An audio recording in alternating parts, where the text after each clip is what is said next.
Apa gerangan yang menghancurkan amal itu? Kata Nabi, satu, al-istighalu bi'uyubil khalq.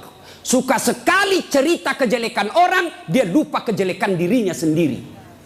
Gosip, gibah, penyakitnya. Bu ibu, Nabi ketika Isra Mi'raj diperlihatkan, bawa Nabi ke surga, Masya Allah banyak perempuan.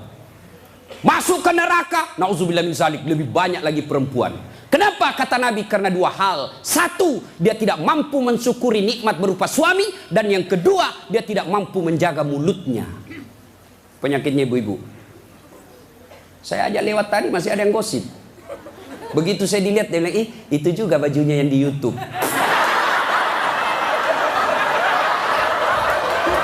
Sibuk. Kenapa? Saya pakai baju kok yang sibuk. Kang gosip. Jengkelku. Kenapa kok gosip saya? Bu, halo ibu. Penyakit ibu-ibu yang tidak bisa dikendalikan, hawa nafsu menceritakan kejelekan orang. Kalau laki-laki kumpul paling dicerita, wih itu anak sayang. Yang pertama cakep tapi beleng-beleng. Itu yang kedua cakep, tapi ya dongok. Itu kan. Paling kita cari itu, wah itu motor saya rewel, itu mobil saya yang tua, wah sedikit-sedikit mogok lagi, itu atap rumah saya bocor. Paling kalau bapak cerita itu, tapi coba kalau ibu-ibu. Pertama dicerita sinetron, jelek betul sifatnya itu ya. Sana itu. Iya toh, langsung tetangga jadi korban. Kumpul begini tuh masih ada gosip. Apa? Dia enggak ngomong tapi matanya dong. Apa? Kudungnya enggak serasi dengan roknya. Beliau kayak umbul-umbul. Sudah. Satu udah digosip. Lewat lagi satu. Apa? Palsu. Kenapa kau tahu? Lipstiknya. Kenapa kau tahu? Melengket di giginya. Coba ya. Ayo adik-adik. Ya. Nah, maka saya heran sebagai anak bangsa, kok kita dituduh orang Islam selalu menyebarkan fitnah. Islam sangat membenci fitnah sehingga Nabi mengatakan, al fitnatu asaddu minal qatl. Fitnah itu lebih kejam daripada membunuh. Jadi pemain buser, apakah namanya itu? Cocok nih. Buser, apakah itu? Yang suka cari-cari duit dari menyebarkan fitnah. Hah? Yo itu baser. Hah? Manalah. Tidak adalah kita orang Islam. Suatu kali Nabi menyampaikan, barang siapa yang mengucapkan 2 kali syahadat, diyakini sampai mati pasti masuk surga. Abu Hurairah senang dengar ini. Lalu Abu Hurairah berlari-lari kecil menuju ke pasar. Dengan tujuan apa? Dia mau menyampaikan berita gembira ini. Lalu didapat oleh Abu Bakar, oleh Umar. Abu Hurairah, kau mau gimana buru-buru? Saya mau menyampaikan berita penting. Apa itu? Barusan saja saya dengar menyampaikan Nabi, siapa yang syahadat, yakin sampai mati, pasti masuk surga. Umar berkata, betul kok Nabi bilang begitu? Betul. Saya tidak percaya. Ayo kita datang ke sumber. Dalam teori komunikasi inilah disebut check and recheck. Datanglah Umar klarifikasi ke sumber berita Rasulullah. Ya Rasulullah, katanya Anda mengucapkan siapa yang syahadat yakin sampai mati pasti masuk surga. Apa betul berita seperti itu ya Rasul? Nabi katakan betul. Tapi ya Rasulullah, ada apa? Ini Abu Hurairah, dia mengumumkan di pasar. Terus saya khawatir nanti disalahpahami umat kita. Biar tidak sholat yang penting syahadat masuk surga. Biar judi yang penting syahadat masuk surga. Biar zina yang penting syahadat masuk surga. Saya salah paham nanti orang. Saya khawatir hadis ini dipahami dengan salah. Lalu Nabi katakan, oke, jangan kau sampaikan ini halal umum, karena dia bisa mengganggu kemaslahatan umat. Itulah sebabnya kita kenal dalam Islam, likulli makam makal, wa likulli makal makam. Setiap ada ucapan, ada tempat yang cocok untuk ucapan itu, dan setiap tempat ada ucapan yang cocok untuk tempat itu. Maka ibu-ibu harus bijaksana memegang WhatsApp, harus bijaksana memegang medsos. Kenapa? Karena jika ibu salah menempatkan medsos itu, maka ibu bisa berujung pada penjara. 2. Yang bisa menghancurkan amal kebaikan kita. Apa itu kata Nabi? Hubbud dunia, terlalu cinta kepada dunia. Cinta dunia boleh Cinta dunia boleh. Mana yang tidak boleh? Terlalu cinta kepada dunia. Kenapa Ibu? Yuk. Salatullah ala toha Rasulillah. Salatullah ala yasin habibillah. Cinta dunia. Mana cinta dunia? Satu, menganggap enteng ibadah. Hayya 'alas shalah.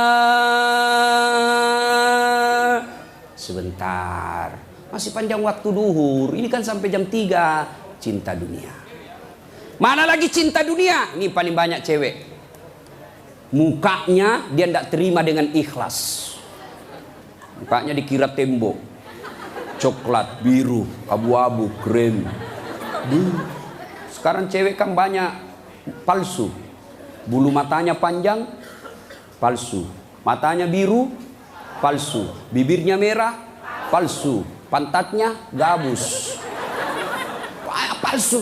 Itu terlalu cinta dunia. Perempuan kan sekarang bingung saya lihat. Rambutnya panjang, mau dikasih keriting. Yang keriting rambutnya dia kasih lurus. Iya kan? Allah sudah kasih yang baik, dia tidak syukuri. Begitu mulai putih rambutnya, stres, dikasih semer. Kena matamu, tidak. Karena waktu yang sangat terbatas. Yang ketiga, apalagi yang bisa menghancurkan amal ibadah kita? Qillatul haya, kurang rasa malu. Oh, ini banyak di Indonesia. Anggota DPR malu dong, sudah digaji oleh rakyat, uang rakyat, kalian tidur saja. Dedek, pernah dengar cerita anggota DPR di akhirat? Hah? Jadi anggota DPR kan ada penghafal Quran, masuk dalam surga. Begitu masuk dalam surga dilihat, kok banyak anggota DPR di sini. Di negara aku banyak di OTT karena korupsi. Dia pergi protes sama malaikat penjaga surga. Malaikat, kenapa banyak ini masuk anggota dewan dalam surga? Di negara saya banyak yang korupsi. Dia bilang anggota penjaga surga, dah sok ribut. Kenapa? Dia cuma reses. Sebentar lagi pulang ke tempat asalnya.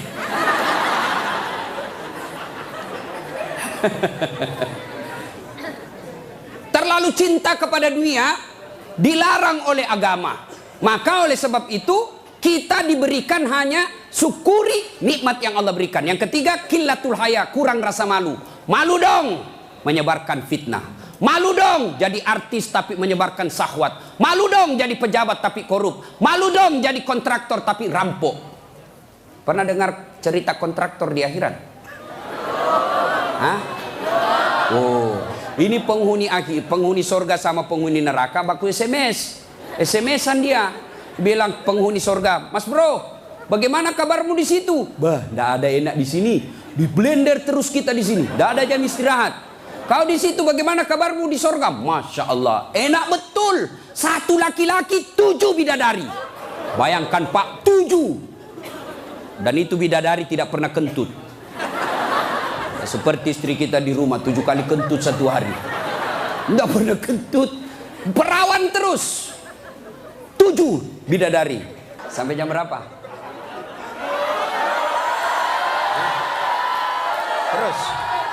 Terus. Lalu kata penghuni surga, "Wah, enak betul di sini." Penghuni neraka, "Bolehkah kami jalan-jalan ke situ?" "Boleh." "Ya gimana?" Penghuni neraka kan kreatif. Banyak solusinya. "Gimana?" "Sudahlah, enggak usah cemas. Kami bikin jembatan dari surga, kamu juga bikin jembatan dari neraka. Kita ketemu di tengah. Setuju?" "Setuju." Lelang proyek. Keluar pemenang tender. Kerjalah. Hari pertama hancur juga ini, Ustaz. Aduh. Nasib sial saya ini malam. Uang merah kek.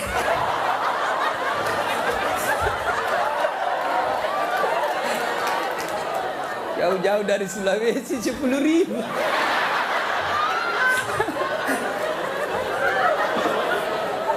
Nah, lalu dia bilang, hari pertama proyek dari neraka selesai 50%. Hari kedua selesai 70%. Hari ketiga tuntas, efektif dan efisien. selesai proyek. Sampai di tengah dilihat-lihat di proyek dari surga. Kenapa belum mulai? Dia teriak lah, ini dari neraka. Mas bro, kenapa kau belum mulai proyekmu? Kami sudah sampai di tengah sesuai perjanjian. Kenapa kau belum mulai? Kata penghuni dari surga, bagaimana mau dimulai? Pemborong, kontraktor, pengawas, panitia, ada semua di situ.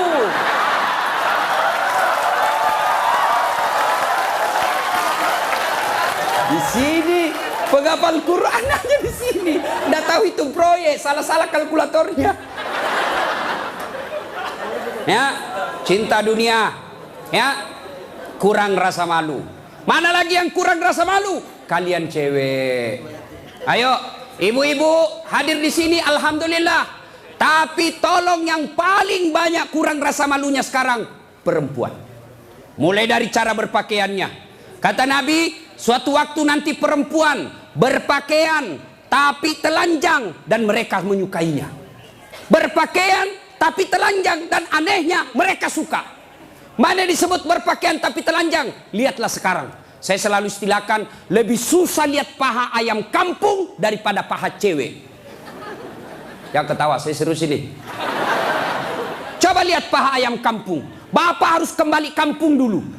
Namanya ayam kampung, jadi kita harus kampung dulu. Iya toh? Sampai di kampung, kau sudah lihat pahanya ayam? Tidak. Kau beli dulu 100.000. Sudah kau beli, sudah kau lihat pahanya? Belum. Kau kejar dulu 1 jam. Begitu kau mau tangkap, dia terbang. 1 jam dikejar, baru tangkap. Sudah kau tangkap, sudah lihat pahanya? Belum. Kau potong dulu dengan ucapan Bismillahirrahmanirrahim. Sudah kau potong, sudah lihat pahanya? Belum. Kau rebus dulu 15 menit air panas. Sudah kau rebus, sudah lihat pahanya? Belum. Baru dicabut. Baru kelihatan pahanya putih mulus. Balik kampung, kau keluar 100.000, kau kejar 1 jam, kau potong dengan kalimat basmalah, kau rendam 15 menit air panas, baru lihat pahanya yang putih. Ayam kampung. Tapi coba lihat cewek. Kau berdiri saja di pinggir jalan. 15 menit 10 pasang paha cewek gratis. Bahkan kadang-kala boleh dicolek. Makanya cewek, mari kita kerjasama. Kami laki-laki jaga mata, tapi tolong Anda cewek jaga akhlak. Biar kami setengah mati jaga mata, kalau kalian gentayangan habis amal kami.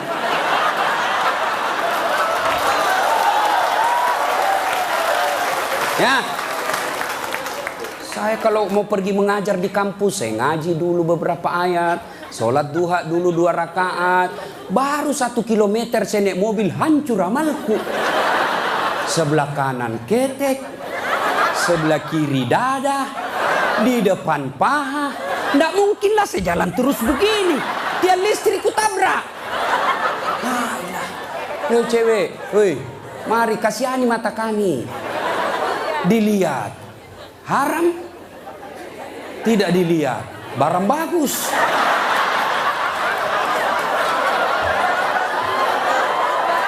Hei, oke. Sekarang banyak perempuan kurang rasa malunya. Dulu. Kalau ada perempuan hamil di luar nikah, dibuang dari kampungnya. Keluar kau menyebarkan aib. Itu dulu. Dulu perempuan meskipun belum pakai jilbab, tapi dia jaga harga dirinya. Saya zaman SMA kan belum ada jilbab. Kawan saya kalau jatuh ballpointnya, kan tidak pakai jilbab. Dia pegang dulu ini, lalu dipegang roknya di bawah, baru dia dongkok begini. Dulu. Sekarang cewek dia sengaja memang itu pakai tipis kecil, jalan dia mau tabrak kita. Hancur. Maka kalian akhwat yang datang di sini pengajian selama 3 hari 3 malam, tolong selamatkan saudara-saudara kalian akhwat-akhwat supaya mereka tidak pakai begitu. Kalian tularkan itu jilbabmu kepada saudara-saudara muslimah. Jangan kau biarkan mereka, dakwai mereka. Dia mau dengar atau tidak, kewajibanmu sampaikan, soal diamalkan urusan lain. Terutama juga yang pakai jilbab tapi tidak memenuhi syarat. Pakaian jilbab itu, pakaian menurut Islam itu ada 4 syaratnya. Nih dengar baik-baik yang mau bikin baju. 1, syarat pakaian itu nutup aurat. Alhamdulillah kalian semua nutup aurat. Mana auratnya perempuan? Seluruh anggota tubuhnya kecuali telapak tangan. Saat itu pakai jilbab, kelihatan lehernya, tinggal lehernya dibakar nanti.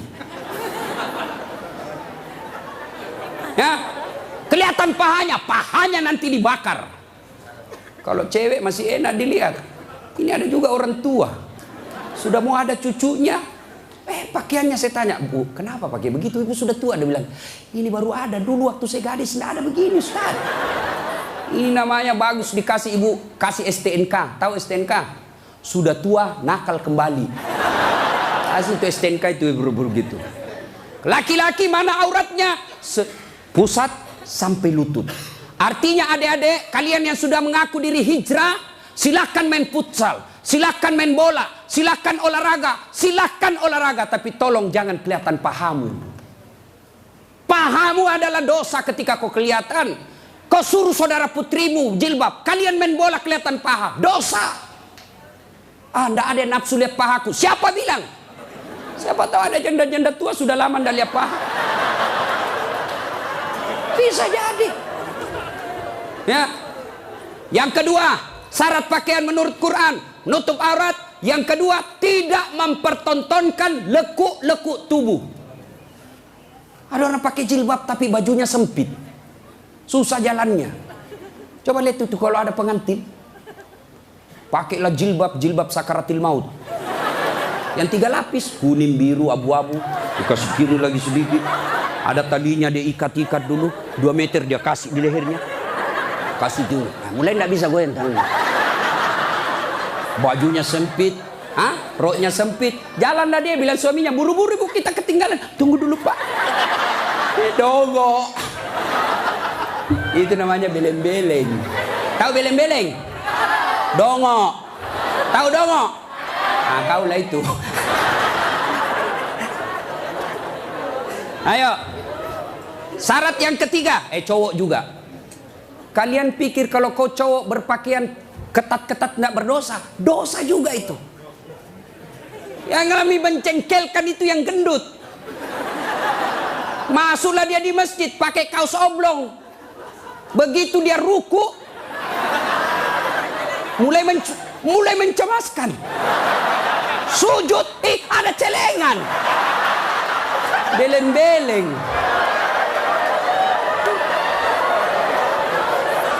Nah, yang ketiga, syarat pakaian yang ketiga, saya ulang, tutup aurat, tidak mempertontonkan lekuk-lekuk tubuh. Yang ketiga, pantas.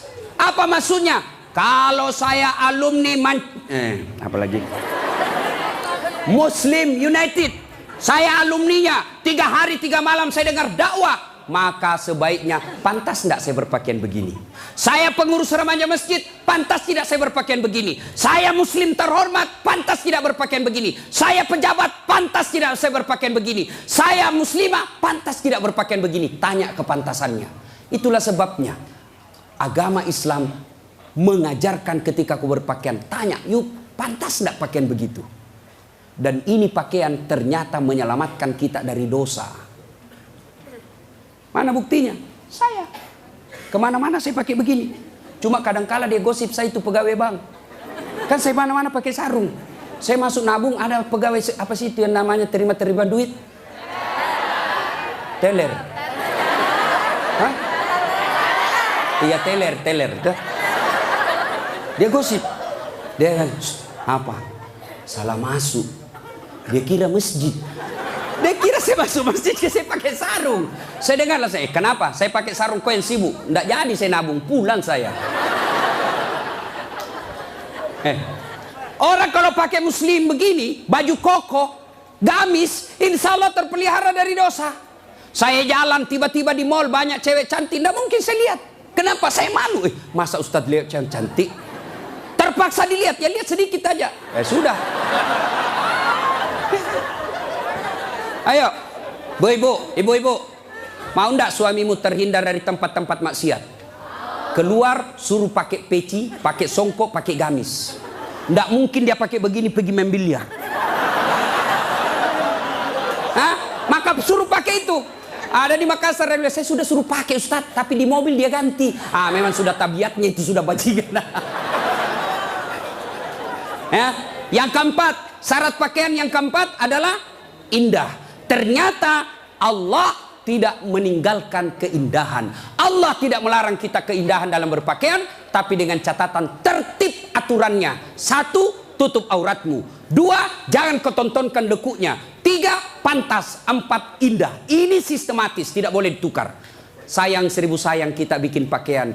Indah nomor 1, nutup aurat 19. Akhirnya pakaian kita seperti yang kita lihat sekarang ini. Yang di atas turun ke bawah, yang di bawah naik ke atas, ketemu di tengah, tipis, sempit, kecil. Dongo. Nah, qillatul haya, kurang rasa malu. Yang keempat, yang bisa menghancurkan amal kebaikanmu, kata Nabi, qaswatul qalbi. Apa itu? Keras hati. Apa itu? Tidak mempan nasihat. Selesai dengar ceramah tidak ada perubahan. Apa malah dia bilang? Siapa panggil itu Ustadz dari Sulawesi? Saya. Lain kali tidak usah undang. Kenapa? Tidak enak ceramahnya. Kenapa? Masa 6 dia bahas, saya terus dia kena. Keras hati kau. Selesai dengar ceramah, larang merokok. Malah dia bilang, apa tahu rokok apa? Memangnya saya minta duitmu? Keras hati. Ada perokok di sini? Ada? Saya doakan kalian berhenti merokok. Coba dengar itu calon-calon istrimu. Itu biasa orang merokok kayak kurang kerjaan. Itu aja dikerja 10 menit. Dan saya kasihan kadang-kala kalau di bandara. Coba lihat tuh perokok, dikasih masuk kayak kotak-kotak, kayak belek-belek. Sendiri di dalam enggak. Sekali-kali isap kunyah. Jangan kau sebarkan itu asapnya ke kita. Bolehlah kau merokok, silakan, tapi jangan kasih asapnya orang lain. Bagaimana caranya, Ustaz? Kau bawa kresek.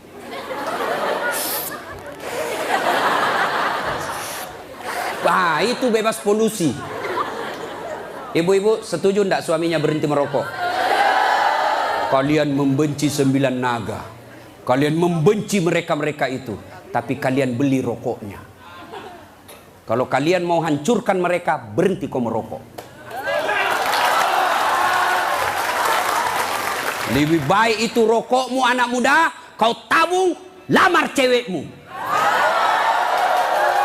Kau juga cewek, jangan terlalu lama mau dipacari. Ini pacaran Islami, Ustaz. Pret. Pacaran syar'i. Mana ada pacaran syar'i, cilaka?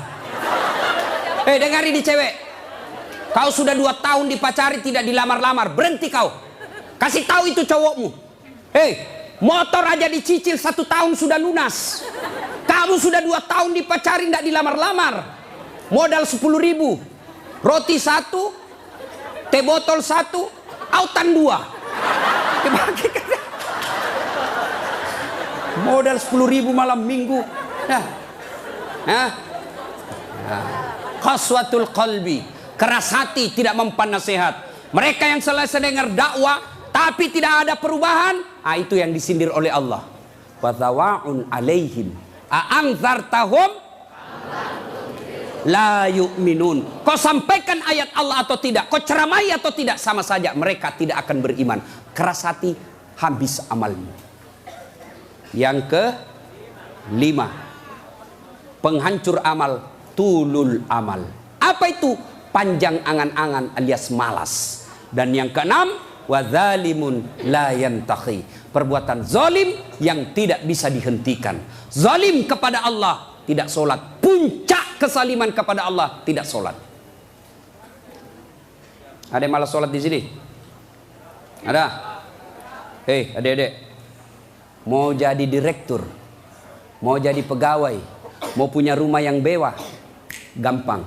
Perbaiki sholatmu. Kecil buat Allah kasih kau mobil. Kecil buat Allah kasih kau rumah yang mewah.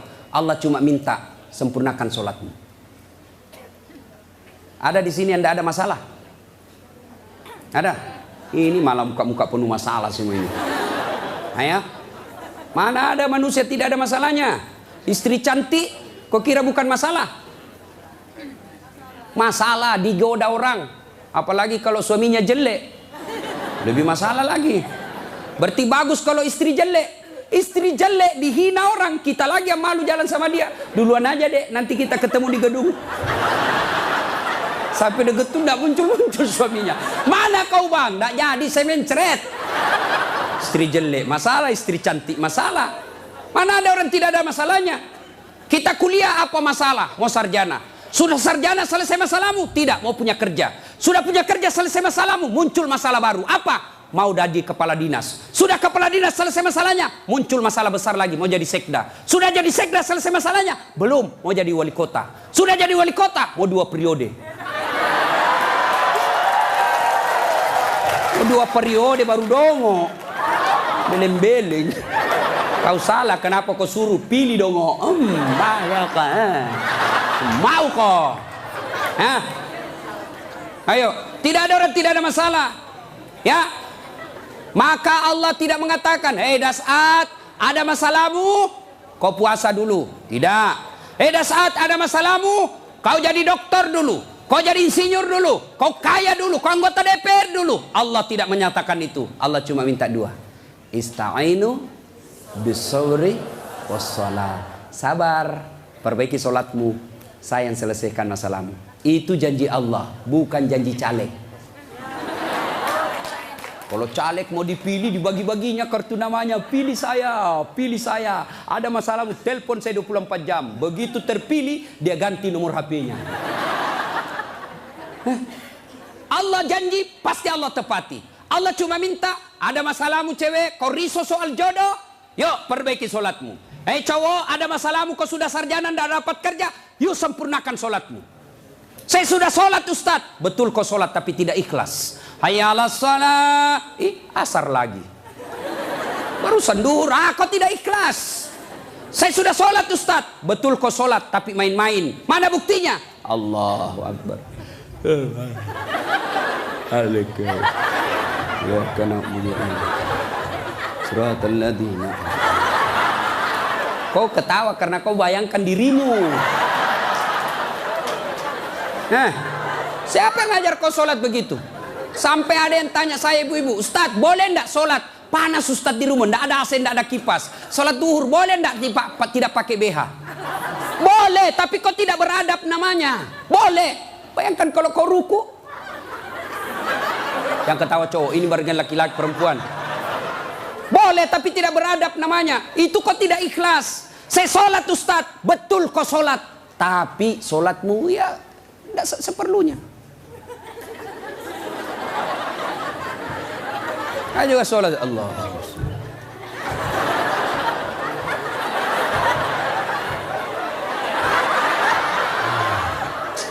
30 tahun kau sholat kalau begini gayamu bos. Adik-adik, kau punya handphone? Ibu-ibu punya handphone? Waktu beli handphone itu ada buku pedoman kan? Iya. Dan di situ dicatat merah tebal buku pedoman petunjuk pemakaian handphone. Dicatat besar-besar, catatan penting. Baca buku pedoman ini sebelum penggunaan handphone. Handphone aja kau pakai itu belum tentu untuk kebaikan. Ada buku pedoman penggunaannya. Sholat kalian yang pakai 5 kali sehari semalam paling sedikit. Lalu kenapa kau tidak pernah buka buku pedoman sholatmu? Ya. Nah, maka bu, bapak, perbaiki saja sholat. Insya Allah selesai masalahmu. Zolim. Zolimun la yantakhi. Perbuatan zolim yang tidak bisa dihentikan kepada Allah. Yang kedua, zolim kepada jenis kedua, zolim kepada sesama manusia. Tidak usah zolim kepada tetangga. Ibu-ibu zolim kepada suaminya. Mana ibu-ibu zolim kepada suaminya? Suaminya dijadikan tahanan kota. Baru keluar 1 jam ditelepon. Di mana kau, Pak? Di mana kau? Keluar kau, pulang kau. Bagaimana kita tidak cepat mati? Kita keluar, kau cari sampai di rumah, kau maki-maki. Baik kalau kau cantik, berat badan makin nambah. Duduk makan canggurma, nonton sinetron ngangkat ketek sambil menguap. Kita di jalan semua harum cewek-cewek. Sampai di rumah, la haula wala quwwata illa billah. Suami zalim kepada istrinya.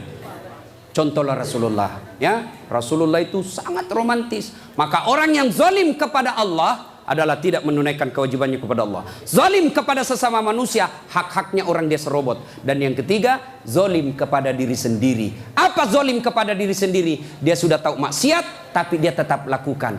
Maka menghindari semua itu, kita hadir di tempat ini sebagai wujud kita cinta kepada Allah. Mudah-mudahan kesalahan-kesalahan kita diampuni oleh Allah Subhanahu wa taala.